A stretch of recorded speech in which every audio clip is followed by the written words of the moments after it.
Атыраудың арасы, тау бауыры өзен көлдің жағасы. Жас сайынан жеті атасын жаттаған, сақтаған, тегі мықты мен қазақтың баласы. Жолынан жыртылмаған жағасы, аты үстінде ғұмыр кешкен баласы. Кеп қалса темір үзіп кететін, өтетін, қайсар туған мен қазақтың баласы. Жаратылыға танасы, есігі байтақ даласы, анасы деп аталса, ешкімнің келмес шамасы. Азаттығын қазақтығын қорғаған, қорғаған, танысаңдар мен қазақтың баласы.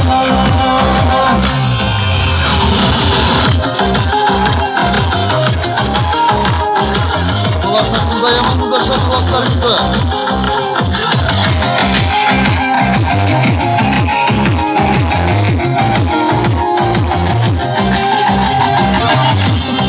Дұшпанымның жаласы,